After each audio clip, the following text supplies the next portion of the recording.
Pag nanalo ka, dalawa ang hingin ko sa'yo. Unang-una, yung trabaho ko. I want to work sa security sector kasi there will never be development kung hindi solid ang security backbone mo. Hindi ko sinabi sa kanya yan, pero tinanong niya ako, bakit Department of National Defense? Sabi ko sa kanya, kasi karamihan naman ng problema ng insurgency, ng terrorism, nandyan yan sa Mindanao. Kinalakihan ko yan, naiintindihan ko siya. In fact, nung bumaba ako, insurgency-free na ang Davao City. So, naiintindihan ko siya. Yan yung gusto ko na trabaho. He said, readily, he said yes. And then, ang isa, sinabi ko sa kanya, you know, itong trabaho na ito, maiiwanan ko yung mga anak ko. Naiintindihan ko yan. Handa ako dyan. Pero humihingi lang ako ng tulong sa iyo na suportahan mo yung air travel ko.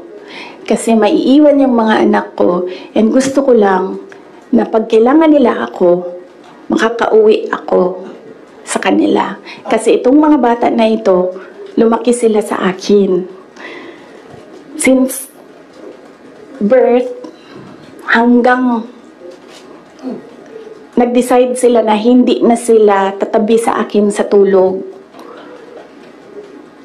Nasa akin sila gabi-gabi. Except pag wala ako sa bahay dahil sa trabaho. So, pag sa bata kasi, hindi naman niya maintindihan na, oh anak, I have to consecrate myself into the service of the nation. Hindi mo naman pwede sabihin sa bata, yun din, maiintindihan yun. So sinabi ko sa kanya, supportahan mo lang yung air travel ko because I need to go home to my children. Kasi kahit na Vice President ako, gusto ko pa rin na maalala nila na nandyan yung nanay nila dahil sa loob ng bahay. Hindi naman Vice President tingin sa akin ng mga anak ko. Just plain, Mama, may kailangan ako. Mama, may problema ako. Sabi niya, yes. Dalawa lang yun. Sabi niya, yes. In fairness, hindi siya yung nag-umindi sa DND. Hindi totoo yan na hindi binigay sa akin. Binigay yan. Nung nanalo na, sinabi ko na ito dati, ulitin ko lang. Nung nanalo na kami, nakita ko yung boto. And then I realized, sabi ko, gagawin talaga ng mga tao na ipaaway kami para masira yung partnership. Yun talaga ang gagawin. Lalong-lalo na ng mga yellow, ng mga liberal.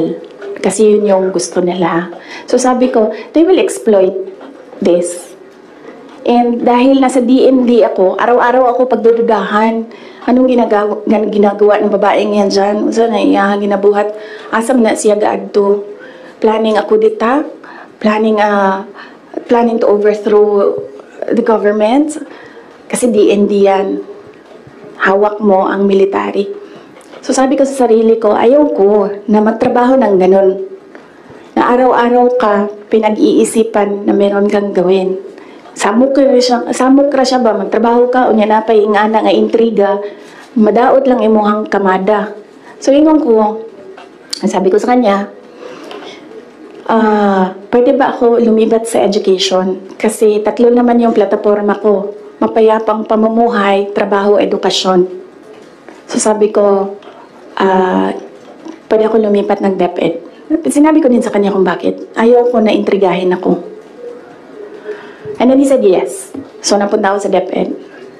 And then the other one, sabi ko, supportan mo yung air travel ko. Sabi ko, di na nangyari yun. Pinilit namin, hindi na natupad yun. Isang beses sinabihan ko siya. Sabi ko, pwede ba sabihan mo yung 250? Kasi na ako ang priority. Hindi ikaw. Kasi yan yung usapan natin. Kasi naiintindihan mo, di ba? Na meron akong maliliit na anak. Tapos sinabi siya, do I have to tell them? Na semi-British accent. And then I said, of course.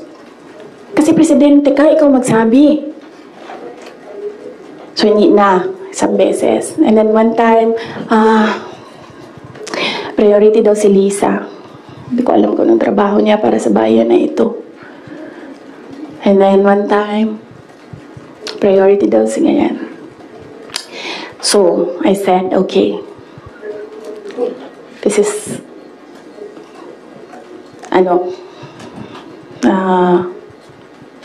some form of insincerity. Okay, wala naman problema yan. Maliit na bagay lang yan kasi akin.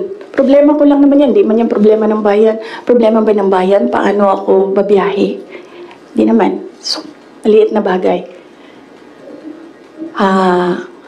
Ako na gagawa ng paraan para ako maging nanay. Hindi na ninyo problema yan. Maliit na bagay lang yan. Okay. So, that was that. That was personal.